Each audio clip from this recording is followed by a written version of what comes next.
So I was like, I need to write a book that's a page turner. You cannot put it down. You get sucked in and you're up all night. Today's guest is Carmen Rita Wong, and oh my goodness, she has a doozy of a story.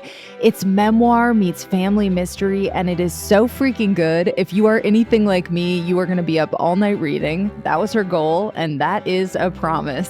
So in this episode, we are going to learn how her magnum opus finally came together after decades in the making. Look, the book came out to 200 something pages. I wrote a lot. I wrote hundreds of more pages. But so there was a lot of excavating too of those memories that were echoing around. I had to go in there in my head and unpack a few boxes. But the boxes, man, it was clear as day once they came up. The feelings and sometimes even the colors and what I was wearing. Like the story, here I am 4 years old being in a fur chubby that my abuela made me. I remember that coat. Oh God, I remember that coat. I remember the feeling of that coat so much and how the seams over the years started separating. I remember my little green velvet fur purse she made me. I've always loved that color. So yeah, it's flashbulb and then also just doing the work of putting yourself back there for sure. Today, Carmen introduces us to the concept of flashbulb memories, plus shares writing and publishing wisdom that she has gleaned through publishing 5 books. So grab a pen and some paper because you're going to want to take notes on this one. There's nothing to writing. All you do is sit down at a typewriter and bleed. Welcome to The Bleeders, a podcast and support group about book writing and publishing. I'm writer and podcaster Courtney Kosak, and each week I'll bring you new conversations with authors, agents, and publishers about how to write and sell books. Hi, I'm Carmen Rita Wong, and I'm the author of Why Didn't You Tell Me? A Memoir. So, when did you first identify as a writer? As a child. I think I still have it, which is so wild. I wrote a little story for an English class in 4th grade. And it was about me and a killer whale. I think I had just gone to, SeaWorld or something. And I wrote this little story. And then I even drew a cover of a book. And I stapled it together and I handed that in as my assignment. And let me tell you, my mother always kept it. I always kept it. She gave it to me. I still have it to this day. And I got an A. So I was like, oh, hey, I'm a writer. That is so cute. You were a pro. Oh, I loved it. Did you think it was realistic as a job? It wasn't that so much as it wasn't allowed. So it took me 5 decades to get my hardcover because... Look, I have immigrant parents. Mm-hmm. You can't do something like be a writer or an actor or anything creative or a musician. I had to be either a doctor, a lawyer, or an MBA. Mm-hmm. My brother was the MBA, and I started college in pre-med. So, I changed that major real fast, but I still had to go a roundabout way to get to where I wanted to be. It's not that I regret it. It's just that this is the way it had to be. But I'm just glad I'm there. Yeah. What's your all-time favorite book? I don't have one, and I get asked this, whether it's even a color. If you ask me my favorite color, I can't tell you. It all depends on everything. I'm always about it depends. You don't have to commit. Give me one. Yeah. I'll tell you one that when I was young, I reread many times was The Count of Monte Cristo. Oh. I read that, and I read Dune many times. What was it about those books? Just the protagonists, I guess. It's funny because The Count of Monte Cristo, I so am not a vengeful person. I don't even believe in revenge. The best revenge is keep your blinders on and keep going. You know what I mean? Ignore, right? So it wasn't so much that. I think it was just the whole story arc of how he was able to succeed despite everything.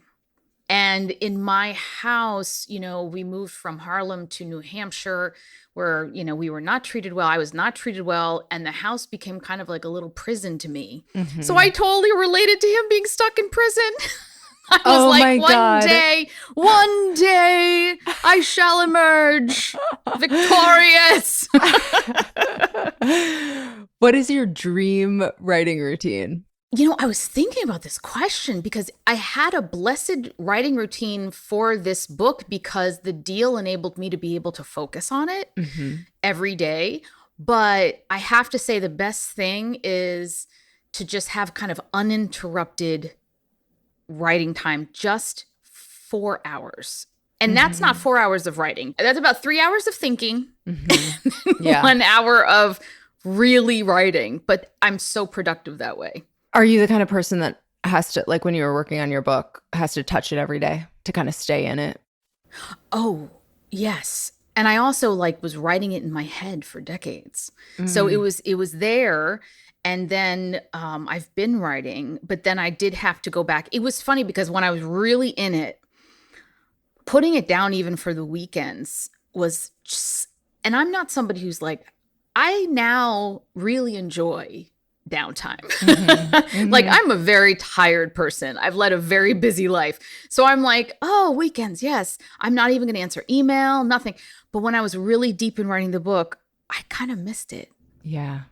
I missed it because it felt like carving marble or building clay or something. It felt kind of magical. And I swear I will just always work my life to be able to get that feeling. Oh, that's great.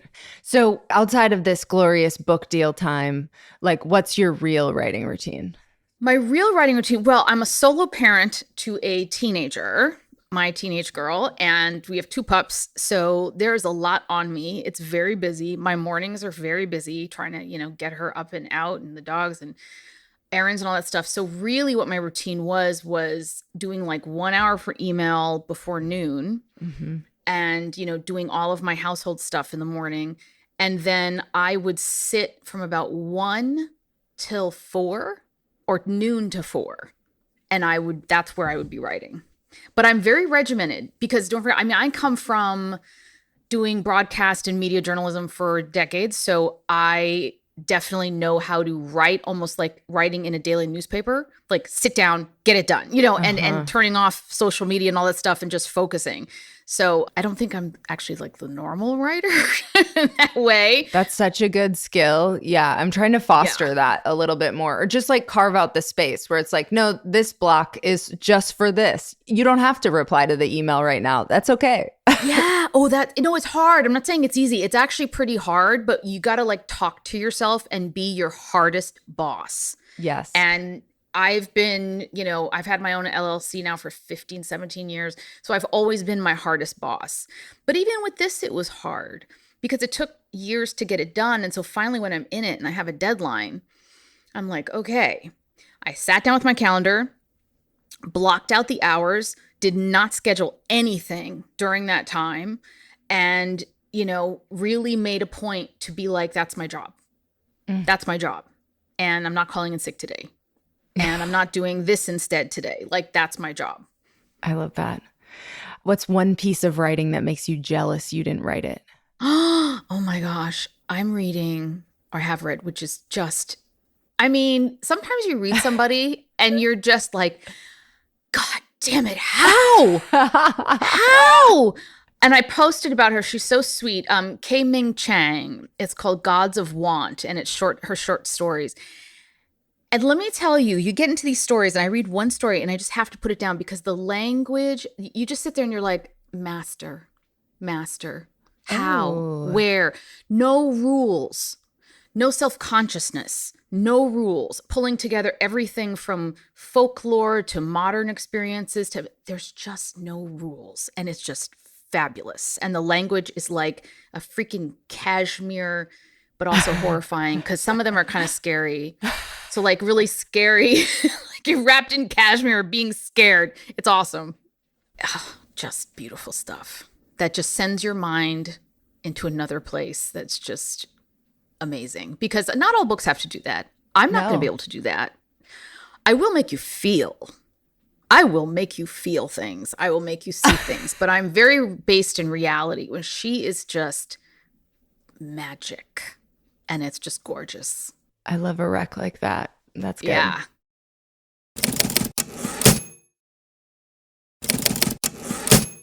Okay, so let's get into your journey. This was your first book, correct? No, it's my fifth.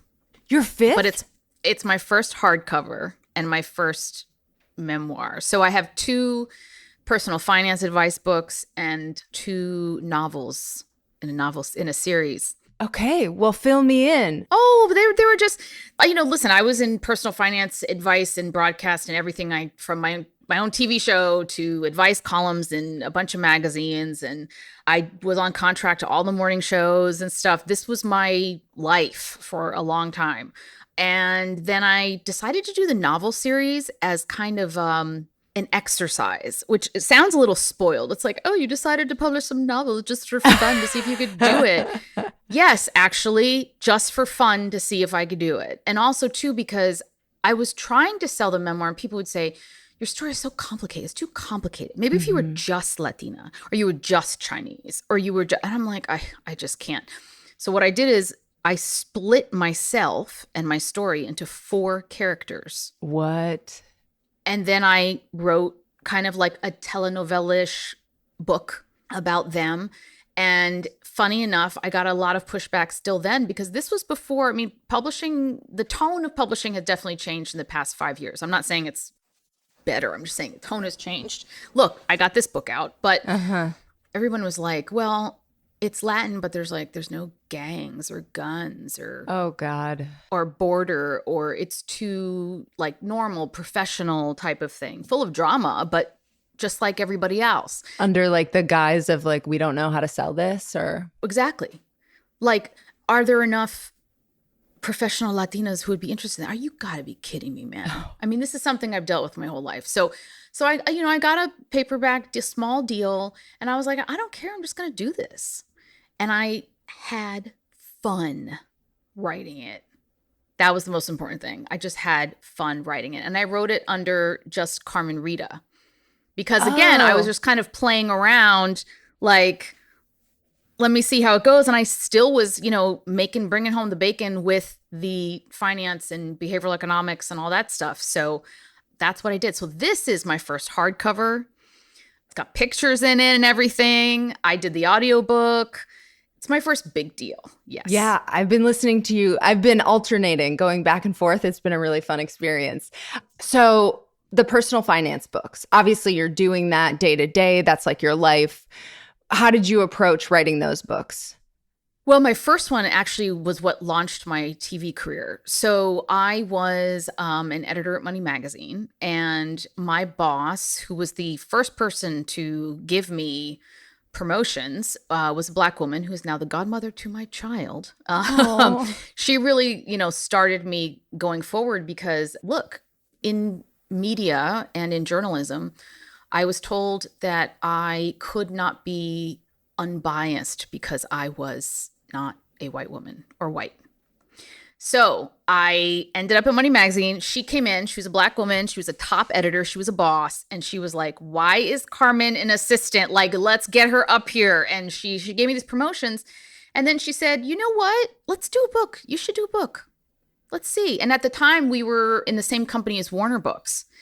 And she talked to them. She's like, look, there's nobody of color in this personal finance advice space. Now they're everywhere, which I'm kind of sort of happy and upset about because not everybody's a real expert and they don't know what to talk about. But at the same time, if you're looking for a woman of color to give you financial advice, they're out there now. Mm-hmm. But when I started, that was not the case.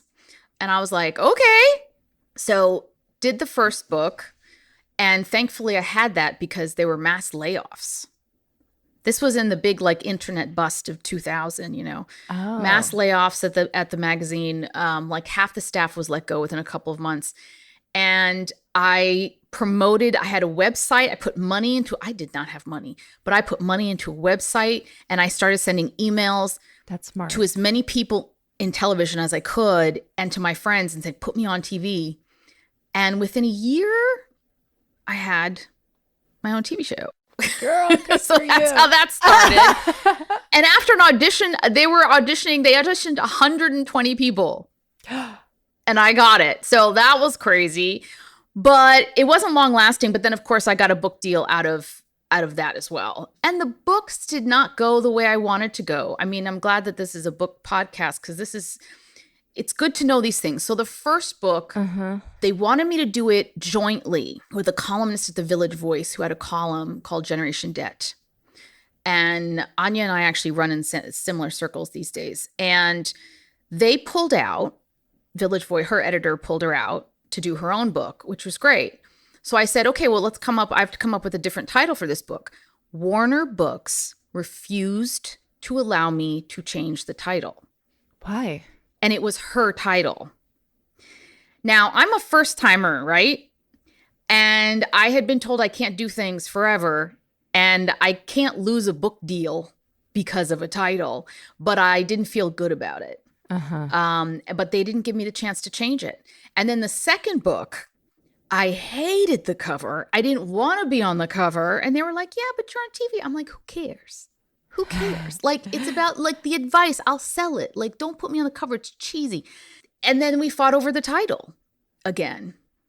Look, you don't have a say at all. It's all a power. It's all about how much power you have, which is why when it comes to this book, I'm telling you, I've been blessed because they gave me 2 versions of the cover. And I told them when I got the deal, I said, I have had the worst experience. Please, I'm asking you. This is my life story. Please be good to me with the cover. I sent them mood boards, blah, blah, blah. They gave me 2 versions. This one came out and I cried. I saw it and I just cried. It was so perfect. I just couldn't even, it was just amazing. So if you're wondering what the cover of Carmen's book, Why Didn't You Tell Me, looks like, it is all red, a stunning red color, and the font for the title and her name are written in what looks like black crayon, which is very appropriate for the subject matter. And there is a photo in the center, and it is of her parents, but it is folded over the man's face. And on the fold, it says a memoir. All very apt design choices, if you ask me. So we will be back with more about Carmen's writing and publishing journey right after the break.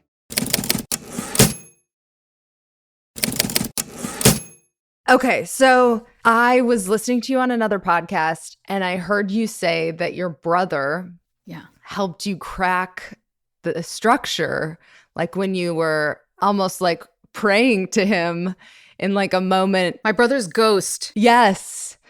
Like, help me. So what led up to that? How many drafts had you been doing? And then what led you to that point? Oh, Courtney, many, many drafts, years of drafts, and actually a couple of agents that didn't work out. And that wasn't easy. And, just constantly being told that this is not going to work, this is not going to work. So yeah, that was about 3 solid years of that. But the thing is that I realized, I was like, okay, look, first of all, I need to find an agent who understands what I'm trying to do, understands my story, and will let me tell it the way I know it's best to tell it, right? Which is some deep shit. Like, let's make this like deep and real. And so I found a wonderful agent who's fantastic. She happens to be Latina, so she got it right away. And she sold it in 2 weeks. Wow. After years and 2 other agents, she sold it like this, boom, in this amazing deal. Was it a full, or was she selling a book proposal? Proposal. Yeah, because nonfiction, you don't need the full. You don't have to. Yeah. No. And they actually usually prefer you don't because they want to help you shape it and stuff. But I did it a very particular structure. I wrote it like an unfolding mystery and like a conversation with my mother's ghost. Right? So I'm saying, why didn't you tell me?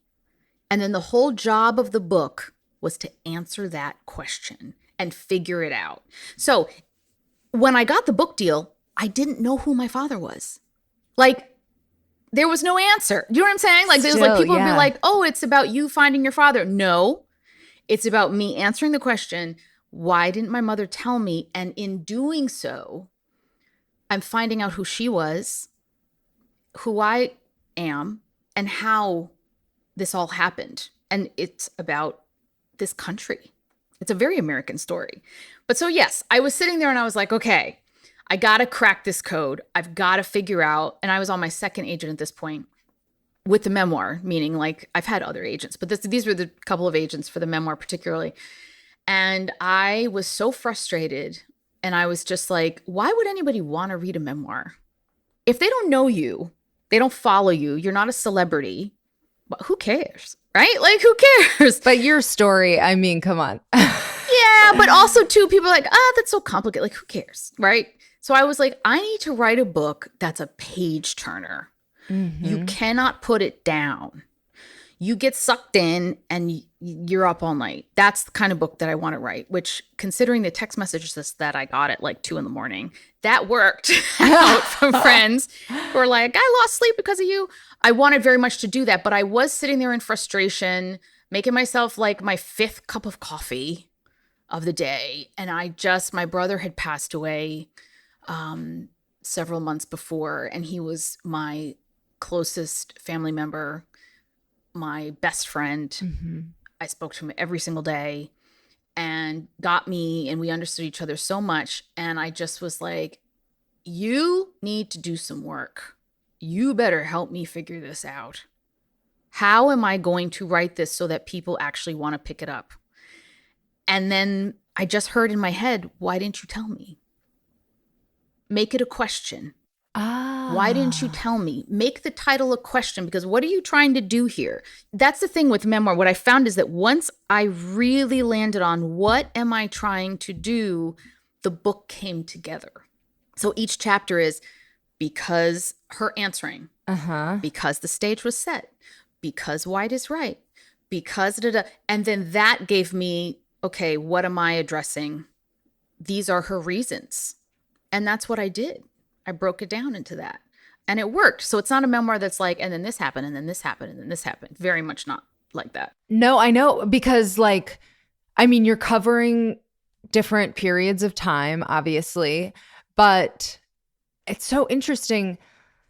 Some of the early stuff, it's like there aren't huge events. You're like really making so much out of the day-to-day that was happening. So I was very curious how you got there, because I was like, oh, she did a really good job of like making these little childhood moments like the mystery. And there were multiple mysteries that, if you want to just kind of explain, give a little premise for listeners who aren't familiar. Yeah. So I was born uptown Manhattan, Harlem.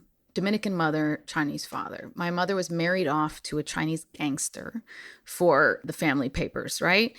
I had my older brother first, and then we were Wongs, but they divorced when I was little. And then all of a sudden, I went from a home where I had family living in the building. I had family across the street. I had cousins everywhere.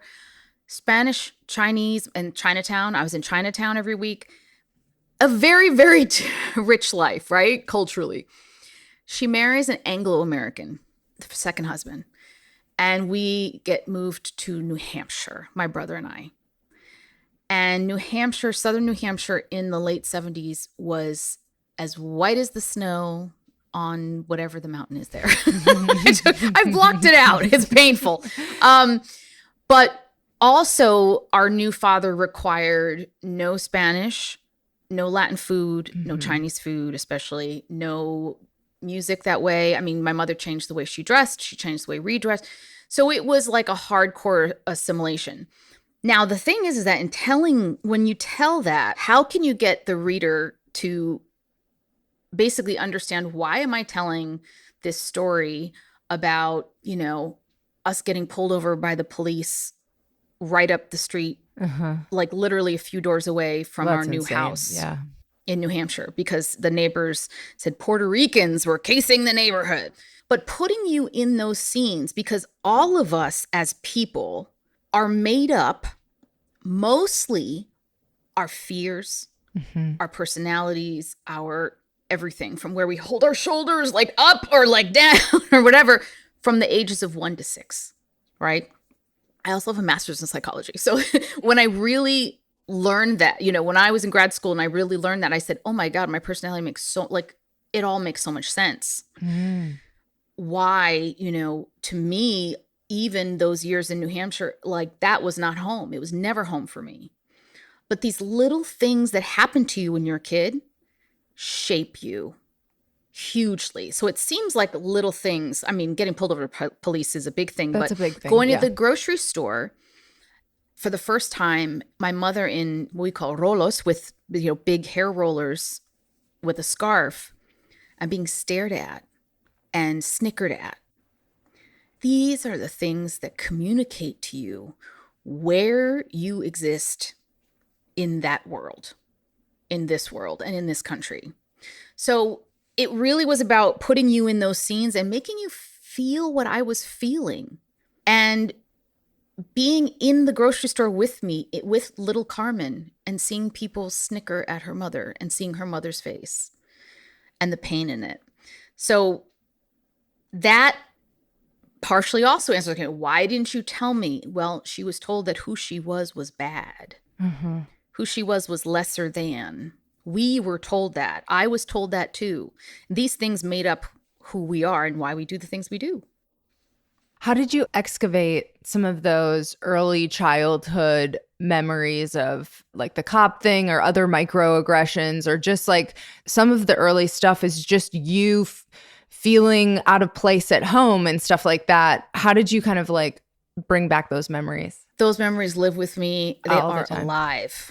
They're all the time. Those are technically what they're called flashbulb memories. They're memories from our youth that really is as if you just took a picture. And not just a picture of your surroundings, but a picture of how you were feeling in that moment.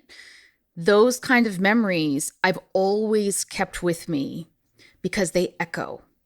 So they were always like kind of like echoing in my head. And it did take some thinking to bring some of them to the forefront enough to be able to write where I'm in it. So that happened. And frankly, like, look, the book came out to like, 200 something pages. I wrote like a lot. I wrote hundreds of more pages. But so there was a lot of like excavating too of those memories that were echoing around. I had to go in there in my head and like unpack a few boxes. But the boxes, man, it was clear as day once they came up.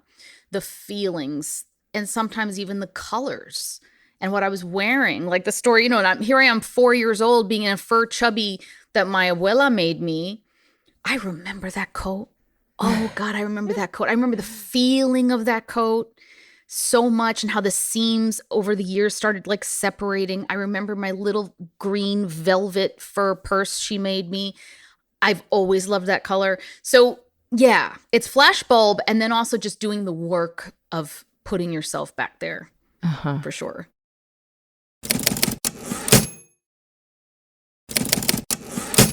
So the research part of it. And I guess for you, part of that was like solving the mystery. So how did you approach that stuff and the like, did you fact check your memories with family members and how did that work? No? No. Because here's the thing, there's no fact checking. Right. Your memories.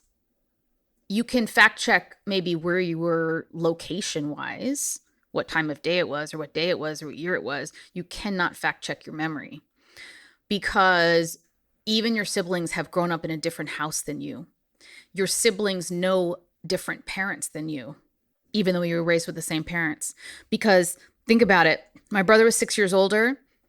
We were both born in Harlem between, Latinas and Chinese. We go to New Hampshire. My sisters are then born 5 years after me, all in ducks in a row in New Hampshire without that family, without those cultural connections. Then, my stepfather and my mother, their marriage starts dissolving. They were all born in different times. Financially, things would change year to year. So in some ways, we've all grown up in a different family. My brother was the one, though, that when I was searching for, who my real father was, he was the one helping me dig and kind of like fact check, quote unquote, or try to follow detective wise some cousins and stuff. We went down to go to Miami to see his godmother who was close with my mother and ask her. I went to Santo Domingo with my daughter to ask, my godmother. We did some of that. And then sitting at the computer and looking up and I think it was an optometrist on Mulberry Street and blah, blah, blah, and who might have worked there. And then I hired genealogists. That did not turn into anything. That was a lot of money that didn't go anywhere. But that was the kind of fact checking. I definitely made a point to make sure to remember time and place. That was important to me. So, for example, when I mentioned like all the shows I was watching, I just made sure that like I was in the right time period, as opposed to. So I just did stuff like that. But that was the extent of like the fact checking, because to me, memoir, the best memoirs, I love the memoirs that are not. And then I went here on this date, and then I went here on this date. And Right. It's not about the fact checking. It's about the story of your life, the story of who you are that can connect to all of our stories. That's the most important thing. Totally. I interviewed Bessie Ickby like a month ago or whatever, and she was like, yeah, it's like your emotional memory. You can't, sometimes the facts are like kind of irrelevant to that situation, or like you'll find out it happened you were in a different grade, but it doesn't change the like feeling of it. Exactly. And I think that that's one of the things that I remember back in maybe the 2000s. There was this very successful kind of journalist who did a memoir, and it was all about fact checking his life. And he went back and fact checked his life. And I just was like, I don't want to read that. I mean, brilliant for him, right? But I think that there was this idea of research, and I do have to say, since you are a woman, I'm going to say this. That is a very masculine tendency. No, it really is. Because I just did an event, a corporate event, where I spoke to their affinity group, their Black affinity group, right? I'm Afro-Latina, so we spoke to the Black affinity group during Hispanic Heritage Month. And of course, it was a guy who was like, so what kind of research did you did? How do you know that you were, you had the right dates and the right times and blah? And I was just like, what? Like, what? So, but I do feel like that is a very masculine tendency. I think that we are socialized a bit more to, our memories are about how we felt. And I think, and I'm generalizing, of course, but that ability to tap into that, I think, is a really great gift, because that's what unites us. If your story is about you being here at this time and here at this time, guess what? None of us were there. Yeah. So how is that supposed to connect with me? And it's meaningless, like just the time, or, That's not a story. That's not a story. Did you worry about any of the sensitivities? But I guess, well, like some people had passed, so. Yeah. Courtney, the ones who remain, here's the thing. I definitely grappled with that, right? My sisters are around. My stepfather's still around. Papi Wong passed away in June, but he wasn't going to read it anyway. And I wasn't going to tell him about it. And he doesn't use social media or nothing. So of course not. But my mother was gone and my brother was gone. But it wouldn't have been for him. He was my biggest cheerleader. He would have loved to have read it. But I think that for my family is probably very painful. So, their choice to not read it and not engage with it is fine. But I've had cousins come out of the woodwork. Oh. Who I haven't talked to or seen since I was a little kid, uptown kid, playing with them, in the street or whatever, like dancing. And they love it. And they're reading it and they're just loving it. They're like, oh my God, you sent me back. And like and sorry, boy, we said you sound white, but. Well, and we always wanted to know why, and how it happened. And of course, with that whole thing about like teasing me about, oh my God, you sound white. Like, why you sound so white? Why you dressed like that? Da, da, da. They get it now. Because what happened was we moved away and it was like, what happened to my cousins? Oh, they moved to New Hampshire. Like, why? I don't know. And they had no idea of like, as kids, like, how does that change you? And why does that change? Because that world was completely foreign to them. It was foreign to us. We might as well have been dropped off on Mars. But explained to my cousins, you know, they were like, now we know what happened and how it went. And then, of course, I've had some be like, oh, my mother has some stories. You got to come over and listen to these stories. So I've learned some new stuff, which is like incredible. That's awesome. Were you working on the book when at the end of one of the chapters, Pepe Wong handed a paper to you that you were actively working on the book? Did you feel like that was a present to help you? Or did you already know all that information? No, I didn't. I ended up finding out, one of my sisters gave me a couple boxes where I found that photo, which opens the prologue, right? I had already been writing the memoir before I even got that photo. And then I got the photo and I was like, oh my God. So things have been coming at me. And then Papi Wong, he knew he was dying. He had cancer for many years. And he was cleaning out his little apartment. And then he's like, you know, take this, don't take that. Don't take that one. You know, and I'm like, why? And he's like, okay, fine, take it. And it's his paperwork from his arrest for trafficking heroin. I didn't know it was heroin. I knew he went to jail, but I didn't know what exactly he was doing and up to. And you know what? He kind of was probably like, I'm dying. What the hell? You know, like, who cares? And for me, I got kind of a treasure trove of stuff. For some reason, he had like paperwork of my Dominican grandmother coming in. I got paperwork from my mother's brother from another family. My grandfather had a couple families, as one does in República Dominicana. In those days, her brother, she told me he had died in a surfing accident. He had hung himself. And I have the paperwork about the crime scene, and then crime scene wasn't a crime, but you know what I mean, about the scene and his death certificate and all that. So I just discovered a lot of stuff in old papers. All of you with parents, go get those papers. Get your hands on those old papers. Have them willed to you. They are a treasure trove. So even some of the research was like just happening to you. It wasn't necessarily like you on a stakeout or like going to the library for the information. It was like kind of just happening to you as you were writing the book. Partially. So writers and authors are going to love this one. So I hand in the book, right? The first draft right before my birthday last year. And I was like, okay, now I can just like relax for a minute, right? And the book ended, it wasn't about me. It wasn't all about, oh, I got to find him. That wasn't the point of the book, right? And my editor and publisher were very, very fine with that. I mean, shout out to Maralika. Maralika she's Indian British American. So she also really got my story. She knows what it's like. And she came from broadcast. So she snatched it up right away. But she was like, that's not what the story's about. So it's okay I didn't find him.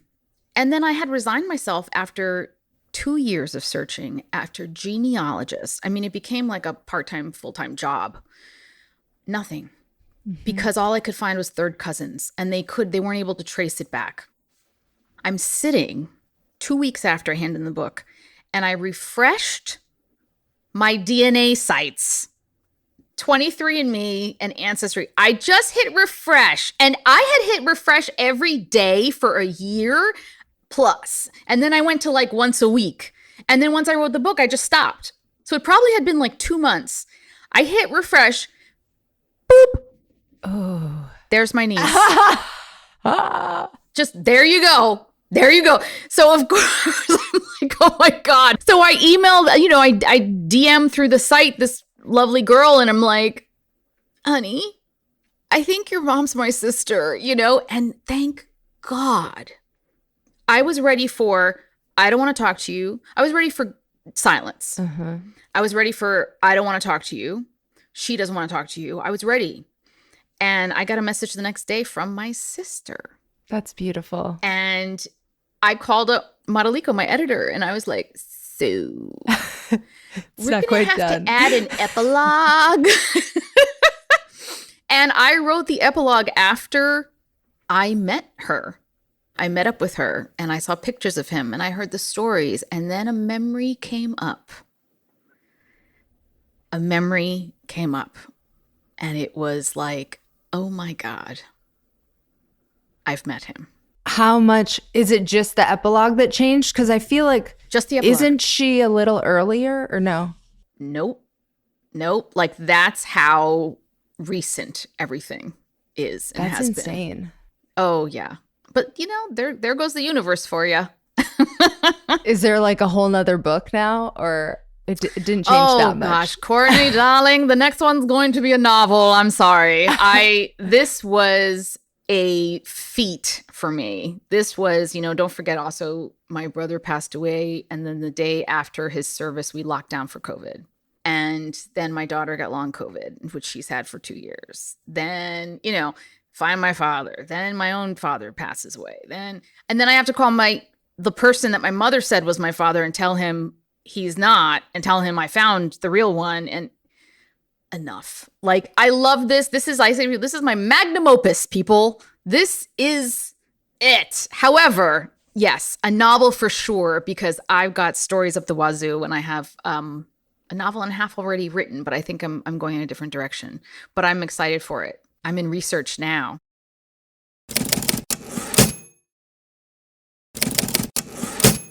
So how does your process differ when you're writing? Like when you were working on this or doing, nonfiction about finance versus a novel, like is your process different for all those things?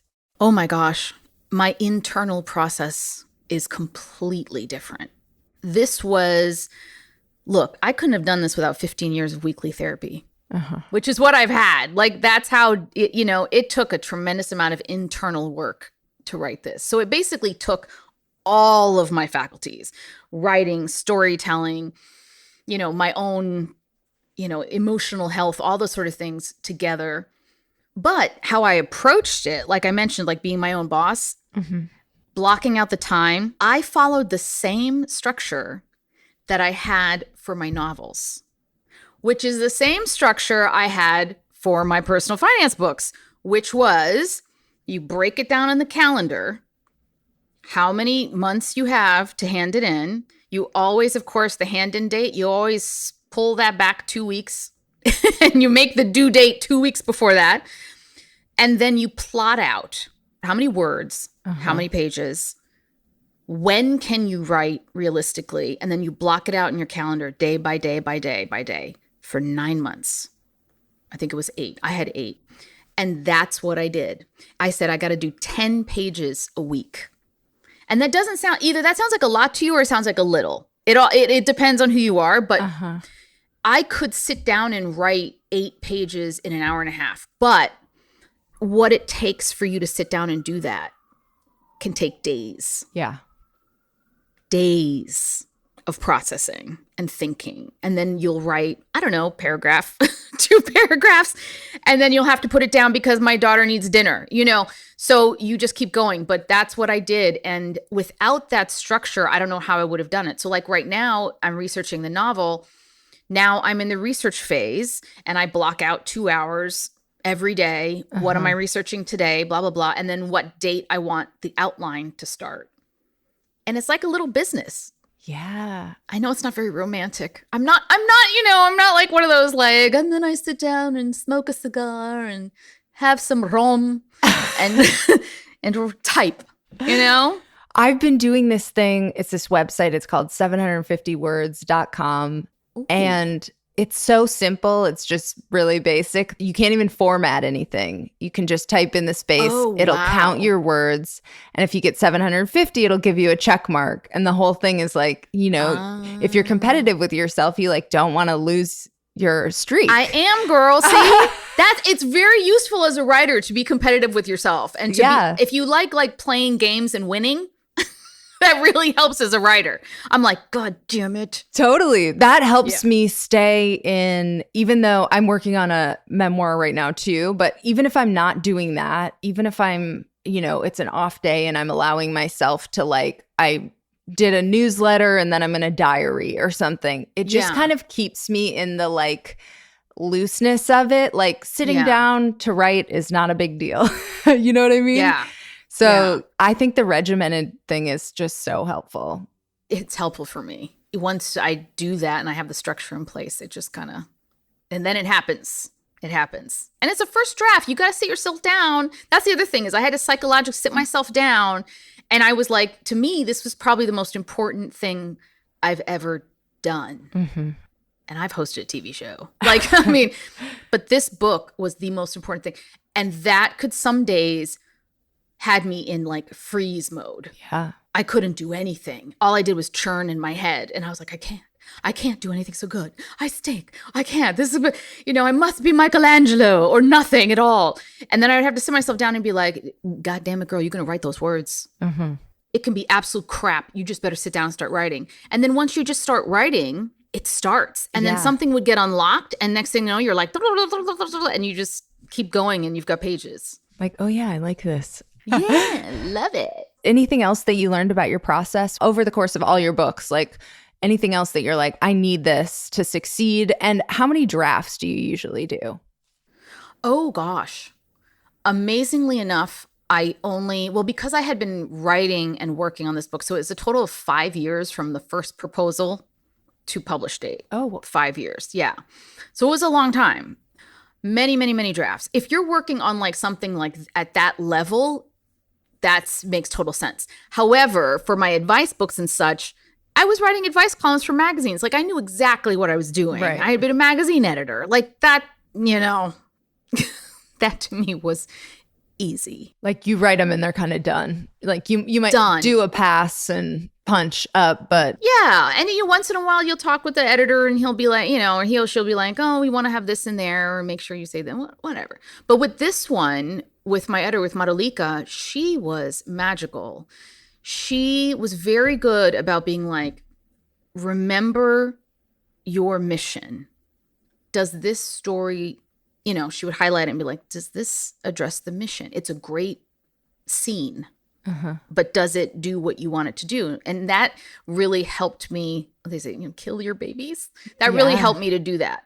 And I did also hire a dear friend to be my first reader because I was a little insecure about my own, like this being so personal, and I needed it to be the best thing that I could do. And I knew, even though she was a friend and she was also a former magazine editor from our Time Inc. days, I knew she'd tell me the truth. And she was also a woman of color from New York City. Like she just got it in my generation. And I was like, please just read this. And I'd give her a chapter. She would go through and she would just top note it. This is great. The language is great. And she was really good about encouraging, because I think really great editors are wonderful about making sure you have that positive sandwich. right. Like positive, 3 positives for every 1 negative sort of thing. Because that's what keeps you going as a writer, right? You're already self-flagellating. Yeah. You don't need really somebody else to tell you that was stupid. So she was great. She kept me on course. And she was also another person that I felt like was watching and waiting. So that also kept me on schedule. And that helped me to I put it all together after she had done the first read of each chapter. And then that's what I sent, as a first draft. But it was in pretty good shape. So by the time you sent the whole, like the full to your publisher or editor over there, like the next editing pass was not like a heavy lift. It was not a heavy lift. I did send her, let me correct myself. I did send Madalika chunks of chapters. I didn't send her the whole manuscript, especially in the beginning. In the beginning, she did want to see the first couple of chapters just so that we knew that, like, we're on the right track. Yeah. After I got probably about halfway through, she was like, just give me the rest. Then the epilogue, of course, after. But it was a couple of rounds. It was a couple of rounds of edits, but nothing very dramatic. Mostly it was, the hardest one was when she came back and she was like, girl, you wrote 100,000 words. You handed me 100,000 words. I need 70. I was like, oh my God. I was like, can't you, like, it's really good. And she's like, look, honey, if we do that, we got to change the way the book is made. Also because I have 8 pages of pictures in there, Right. then it's a different cost level. It's a business decision. And she's like, also too, with sales, it's a memoir. Like we can't give them, freaking, what's his name? Like the Robert Moses memoir. But yeah, that was the hardest. But again, all I kept saying to myself was, what serves? Why didn't you tell me? Like what's on the spine of this story? Does this serve that? Yeah. And also to be careful, to be very balanced in my depiction of my mother and my parents, all of them, right? To not villainize them. I thought you really were. Oh, thank you so much. Thank you so much. Because that was one thing that I really worked with Madalika on, because I was like, you don't want to write a memoir, even if you come from abusive parents and lots of trauma. It just, answering the question of why didn't you tell me wasn't about what she did to me. It wasn't. Meaning that's not the whole story. Mm-hmm. So the whole story can't be, even though I have many, many memories of horrible scenes, I had to include only the stuff that really addressed why I turned out the way I did, or why I made choices later in life, or my role with my sisters, for example, like the birthday party or the birthday cake scene where she smashed the birthday cake we made her on the floor and made us clean it up. Those kind of things is, how do we balance that she was not the best mom with the fact that she was a human being who came from incredible trauma and was doing probably the best she could. I think that's what you get, which is fair. It's like these things don't just come out of nowhere. Like there's like a reason why those qualities get passed down, and what, like it's like a whole, that's the story. Yeah. And you can't, there's lots of talk about generational trauma, thank God, finally, and epigenetics, but like you can't break these cycles without understanding where they came from. Yes. And so for me, it wasn't about saying, look at me, I came from this terrible background, my mother was so evil and blah, blah, blah, blah. No, it was really like, you know what? Here's what she came from. Here's what happened. She was suffocating and dying in New Hampshire. Like she took it out on all of us. She resented the hell out of me in my life and my freedoms. She treated my brother differently, all this sort of stuff. But it all speaks to why she did what she did. Mm-hmm.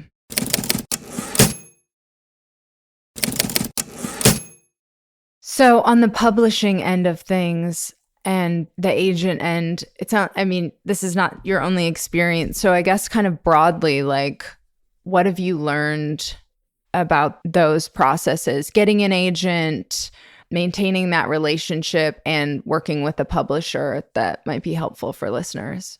So I think getting an agent, just like getting a job, a lot of it depends on where you're at in life and how much experience you have. Because agents, getting one to actually read it and getting to actually give you feedback, a lot of that, just like everything else, yes, it's your hard work, but it's also who can connect you to this person. I got my first couple of agents because I was at the magazine and the company owned both, right? Mm-hmm. Then I got my other agent because I was on TV, and that firm had a relationship with the book agent firm, the firm that represented me on television. So I was in the business, so to speak.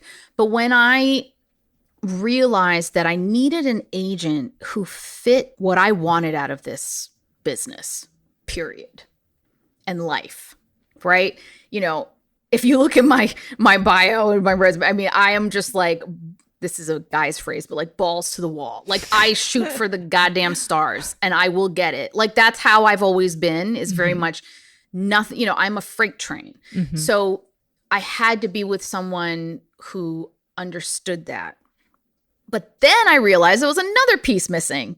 I had to be with someone who understood what I was trying to do and my life as someone of color, which for some people was difficult. For some people, it was very difficult to read about the racism I experienced when we moved to New Hampshire. And some of them read it as I was being angry or I was being bitter. Well, of course I'm fucking angry. Jesus Christ. But guess what? Women of color who read it, or people of color in general who read it, are just like, how were you not more angry? Mm-hmm. Like they didn't see anger at all. So it's all that point of view. You don't necessarily need to have someone who completely replicates you, but you have to have somebody who understands you. So that was the second part that I had to figure out. And then I asked my friends who I admired and who got me, who their agent was. And that's how I got to who I have now. But it is a process. And one of the things is that I feel it is unfortunately a little bit of a power thing, right? It's like when you haven't had a book out, when you don't have a lot of people following, when you don't have a lot of, you kind of go with who you've got. Keep going. Keep writing, keep living, keep working, keep building yourself. And if it doesn't work out, then you will be in a different position to approach someone else. So I just kept going. And look, I wrote those novels just to because I could, because I was frustrated. I was churning and I was like, I just need to get this out somehow. But it took years. So you're working on this new novel now, right? Yeah. Is it kind of a nebulous thing, or do you know exactly which one you're like going with? I kind of do. And it's so funny because I just had a meeting with my my film agent, my adaptation agent, who I just love to pieces. And I'm just like, girl, I haven't made you any money yet. She's like, oh, you will. Oh, you will. Because she's like, you don't stop. Because we got really close with the novel series to selling to a major network, and it fell through, but that was fine. But we'll get there. But I told her, of course, every agent, frankly, right now, I mean, we're women, right? You're like, oh, what sells, right? And they're like, romance. I'm like, people, I am twice divorced and was in the closet until my 40s. Like, I am not the person to write romance. I'm not there, people. But maybe that's the romance we need. Grumpy mama romance, I mean, actually, look, once I get out there, I'm just saying, it's gonna be interesting. I'm waiting till this virus is over. But here's the thing that we agree on, that do not go after what is popular at the moment. Unless you want to. I do believe the thing, look, it's a business. Mm-hmm. If you want to write to the industry, like I so admire, and you're going to laugh, Jackie Collins. Same. I admired her so much. And when I wrote those novels, that's what I was thinking. I was like, man, I'm going to write this like I'm Jackie Collins, man. I didn't even read her books. I never even read her books. But what I loved was she just kept pumping them out. She's a hustler. She was a hustler. She was unapologetic about what she was doing. And of course, the other one who we all probably admire, who I definitely have always admired, is Stephen King. Yeah. So I told her, I was like, look, you ain't gonna get romance from me. My dark side is, well, first of all, I was a huge sci-fi fan, huge Murakami fan, like very much magical, supernatural, sci-fi, anything that's like another level, but also grounded. So the next one is a cultural thriller, supernatural horror. Hey, maybe Jordan Peele directs it. Well, that's the other thing, man. When I see something, I'm like, see, that's the way my mind works. And those are the books I love. And you know who I love, who is really inspiring to me, which was inspiring to him, was Ira Levin. Oh, I don't know Ira Levin. When I saw Rosemary's Baby, he wrote Rosemary's Baby and Stepford Wives. I love Rosemary's Baby. And it's very New York, right? And when I was young and I saw Rosemary's Baby at my abuela's apartment during one visit, and it was like on Pix, like Channel 11, whatever. New Yorkers will remember that. And I was just like, what is this? And my mind was blown. And then I was like, it's based on a novel. I read all Ira Levin. I love that. And I decided, like, if I really do a serious novel, it's going to be like that. It's going to be some kind of psychological horror and cultural horror, because Rosemary's Baby was about being a woman and about reproductive organs and about power and about, so that's, stay tuned. I love that. I'm excited. Okay. Yeah. Do you have any bucket list writing goals, or was this kind of it? Oh, hon, this was, like I said, magnum opus over here. Yeah. Like, there's nothing as satisfying. Thank you very much. Congratulations. Thank you. Well, this has been amazing. I have a couple wrap-up questions, Sure. Is there anything else you want to say about the book, or? Oh my goodness. Here's what I'll say. Some of the best advice I'd love to share about books. First, write what only you can write, which really will make it special. And the other is the books become successful when it's very specific. Again, a book that only you can write, but it's full of universal. Yes. And so my book is, yes, Dominican and Chinese and this and that and the other thing and whiteness and America and all that. It's a basic American story, coming of age American story about my mom, mysteries, family mysteries. But it really just is about being a human being and all that comes with it. Amen. What's one piece of writing advice you wish you could give your former self? Well, now that I'm on the other side of it, I'm like, don't stress so much, mama. It's going to be fine. That's it. Yeah. One tip for writers trying to get a book published. Keep going at it.